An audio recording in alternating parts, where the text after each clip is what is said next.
Madara Uchiha. No need to say much. He's the greatest villain in Naruto, period. With his legendary Rinnegan, gigantic Susanoo, and endless ambition, Madara was the spark that set off the Fourth Great Ninja War, the most insane battle in history. His danger wasn't just about raw power, it was his next-level strategy. He manipulated Obito from the shadows, planned for decades, and when he got resurrected with Edo Tensei, he turned the entire war into his personal show. He wiped out the Five Kage like they were kids and treated the strongest ninjas of the era like they were nothing.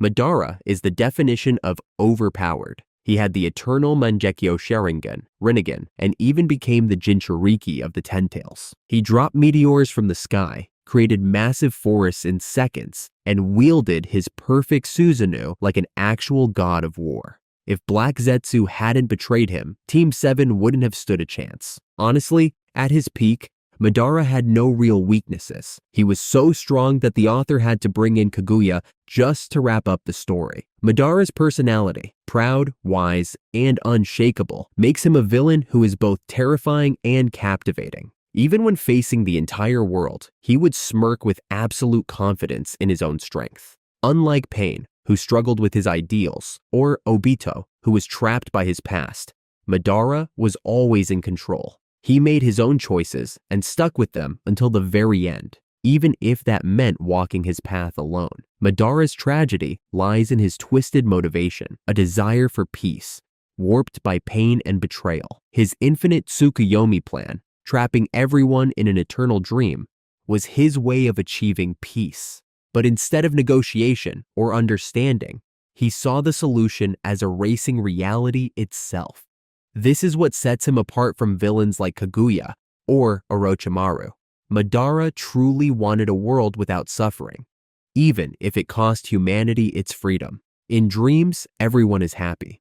This belief made him a complex villain, one you can't fully hate. Without Madara, the ninja world might never have united like we saw. It's ironic, a villain became the reason for ultimate unity. That's what makes Madara Uchiha not just a great Naruto villain, but one of the most legendary antagonists in anime/manga history. Interesting, right? Here, we don't just watch anime, we live every character, every story, every emotion. Don't miss out on exclusive content and fresh takes you won't find anywhere else. Hit that subscribe button now and become part of the most passionate and creative anime community out there. Thanks for the support. This journey wouldn't be the same without you. Next, Kaguya Otsutsuki. Yeah, the final boss. Kaguya is a being from outer space, the first person to ever wield chakra on Earth. She's literally the origin of everything. After eating the chakra fruit from the god tree, she brought chakra into the human world and gave birth to her two sons, Hagoromo and Hamura. Every conflict, the entire ninja system, and all bloodline abilities like Sharingan, Byakugan, and Rinnegan, all of it traces back to Kaguya. What's crazy is that for thousands of years, she secretly manipulated history through Black Zetsu, her third son, created from her own will, just to make sure she could be revived in the final arc of Naruto Shippuden. Madara thought he was the mastermind, but in reality, he was just another pawn in Kaguya's grand plan. Kaguya's motives are way more complicated than most villains in the series. She originally came to Earth as a refugee, then ate the chakra fruit. And, well, that power boost was insane. But ironically, that same power completely corrupted her. When her own sons, Hagoromo and Hamura, saw how ruthless she had become, they had no choice but to seal her away. That's what I call a family drama on a cosmic scale. Her plan to turn all humans into white Zetsu wasn't just about control. It was about preparing for an even greater enemy from another dimension. So in a way, Kaguya wasn't entirely evil. She was afraid of something even worse than herself. When it comes to raw power, Kaguya is probably the strongest being in Naruto. She possesses Kekkei Mora, which is on a whole different level compared to Kekkei Genkai or Kekkei Tota. Just a few examples. The Rinne Sharingan on her forehead lets her cast infinite Tsukuyomi, trapping all of humanity in an endless dream. Her ability, Yomotsu Hirasaka, allows her to open portals and teleport between 6 different dimensions instantly, basically making every other space-time jutsu look weak in comparison. The final battle against Kaguya is one of the most epic moments in Naruto. It took the combined effort of Team 7, Naruto, Sasuke, Sakura, and Kakashi, along with the power of the 6 paths to use Chibaku Tensei and seal her away. Compared to villains like Pain or Madara, Kaguya exists on a whole different scale, beyond anything humans can even comprehend. That's why she was the perfect villain to close the entire Naruto story by taking it all the way back to its godly origins. Kaguya Otsutsuki. She turned Naruto from a ninja story into full-blown cosmic mythology. And thanks to that, well, now we have Boruto, the next generation. Pain. Pain, the self-proclaimed god of Akatsuki, is the embodiment of suffering in Naruto. With his legendary Rinnegan and the ability to control 6 bodies at once, he destroyed the entire Hidden Leaf village in seconds using Shinra Tensei. But his impact wasn't just about destruction. He was the one who killed Jiraiya, forever changing Naruto's journey, and he laid the foundation for Obito and Madara's Eye of the Moon plan. What makes Pain unique is his motivation, a twisted but deep philosophy of achieving peace through suffering, shaped by the brutal losses he endured. Growing up in war, witnessing the death of his parents, and later losing his best friend Yahiko, Nagato didn't become a villain by choice. He was a tragic product of a cruel ninja world. Pain's abilities feel godlike. Shinra Tensei repels everything. Bansho Teinin pulls enemies in, and Shibaku Tensei creates massive meteors. No one in Akatsuki could match his power.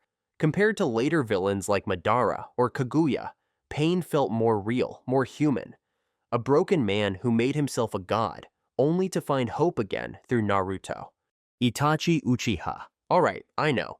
Many people call him a hero. No, he's more of an anti-hero. Itachi was a once-in-a-century genius. With his Mangekyo Sharingan, he mastered 3 legendary techniques. Tsukuyomi, a genjutsu that traps enemies in an illusion where time is completely distorted. Amaterasu, black flames that can never be extinguished. And Susanoo, his ultimate defense, wielding the Yata Mirror, an unbreakable shield, and the Totsuka Blade, a sword that seals enemies forever. With just a glance, Itachi defeated Orochimaru. He even used forbidden techniques like Izanami, and with his power, he changed Naruto's entire story by wiping out the entire Uchiha clan in a single night. He was a peace-loving man, but he was also a bringer of violence. He slaughtered his own people, including the innocent. He killed his parents. He pushed Sasuke into darkness. Yeah, Sasuke suffered a lot. Itachi did it all to protect him, but still. Yet, in the 4th Great Ninja War, Itachi became the MVP, stopping Kabuto and saving the entire world from Edo Tensei's undead army. He's done enough. Unlike Madara's arrogance or Pain's extreme ideology, Itachi understood his limits. He knew he was walking a path of no return. Among Naruto's villains, Itachi Uchiha holds a unique place. A tragic hero disguised as a villain. A true Uchiha. A man with a pure heart who committed cruel acts, all in the name of love. Obito Uchiha. Obito Uchiha started out as a cheerful kid with a big dream, to become Hokage. But everything shattered when he saw Rin, the girl he loved, throw herself into Kakashi's attack. That moment killed the Obito of light and gave birth to a shadow of despair. Under Madara's manipulation, Obito became the mastermind behind most of the tragedies in Naruto, from unleashing the Nine Tails, which led to Minato and Kushina's deaths, to leading Akatsuki in the shadows as Tobi, and ultimately starting the 4th Great Ninja War. His greatest power? Kamui, a Mangekyo Sharingan ability that makes him intangible, untouchable, and allows him to teleport through dimensions. Even Madara respected it. At his peak, Obito became the Ten-Tails Jinchuriki, wielding truth-seeking balls that could erase anything. What makes Obito such a memorable villain is his goal.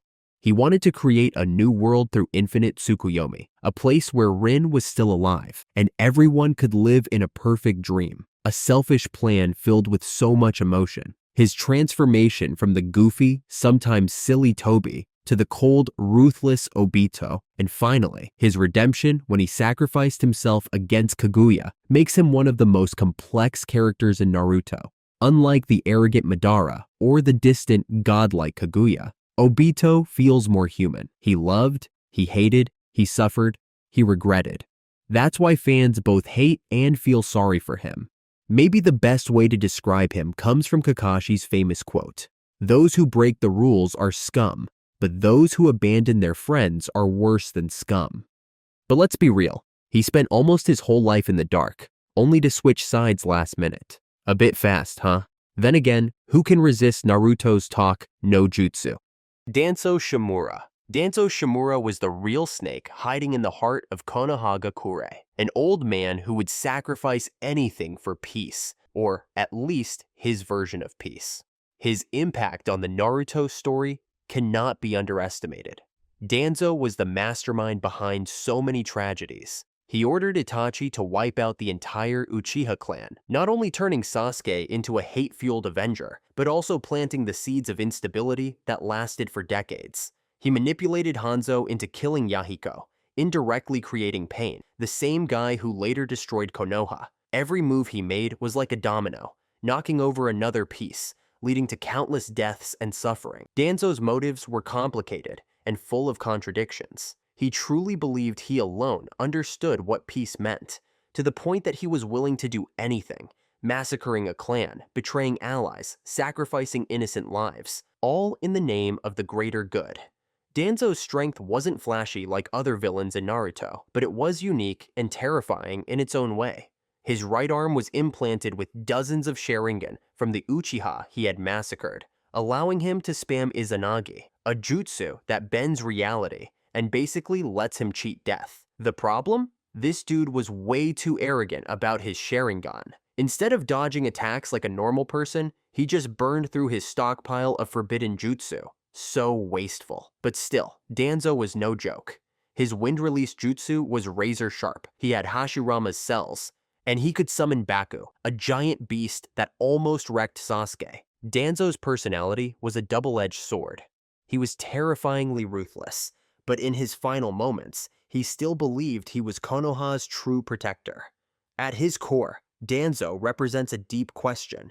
Can evil be born from good intentions? Orochimaru.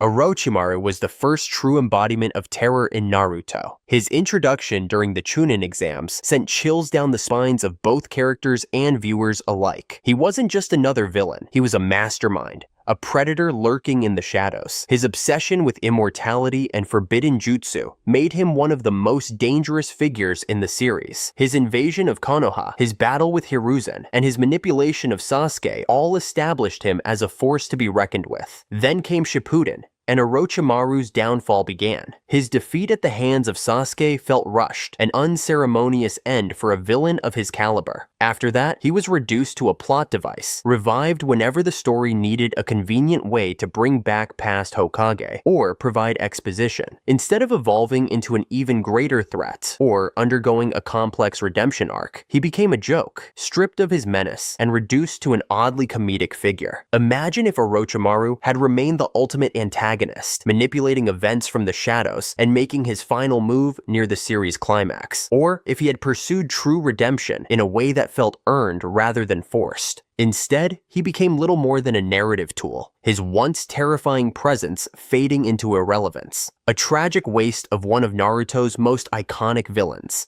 Hidan.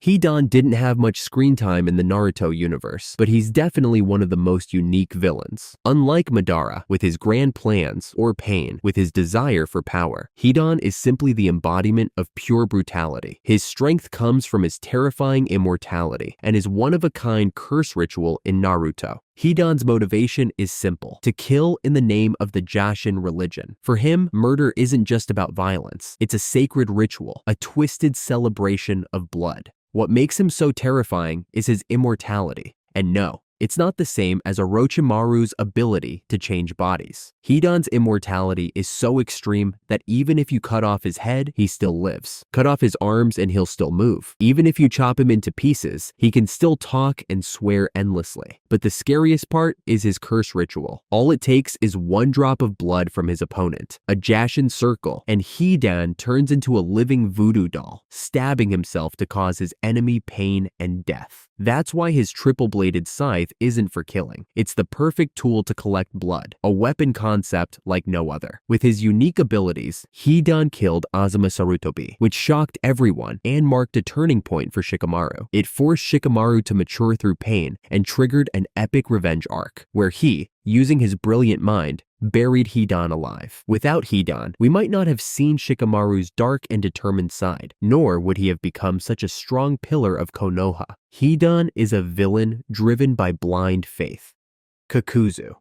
Kakuzu is probably the closest to the definition of a typical villain. He follows a brutal, pragmatic philosophy. This immortal monster from Akatsuki has simple but terrifying goals: money and immortality. Originally from the land of the waterfalls, Kakuzu was once an elite ninja. However, after failing an assassination mission to kill Hashirama Senju and being punished by his village, he betrayed them, stole the forbidden technique Jiangu, and started his life as a bounty hunter. What makes Kakuzu unique is his ability to implant and use 5 hearts from his victims. Each heart represents a different chakra element: fire, wind, lightning, earth, and water, making him a living fortress with access to a wide variety of jutsu. He can only die if all of his hearts are destroyed. The Jiangu technique doesn't just make Kakuzu live forever. It turns his body into a mass of black threads that can stretch out, tear his enemies apart, and even separate his body parts in a creepy way. What gets him on this list isn't some grand plan or deep philosophy. It's his practicality. He's not a great villain with complex motives. He's just a villain. No debate. Unlike many other villains in Naruto, Kakuzu doesn't have a tragic past to explain his actions. He doesn't chase lofty ideals. He simply loves money and wants to live forever. His stingy, cold, and practical nature makes him a unique villain in his own way. He constantly complains about how Hidan messes up their bounties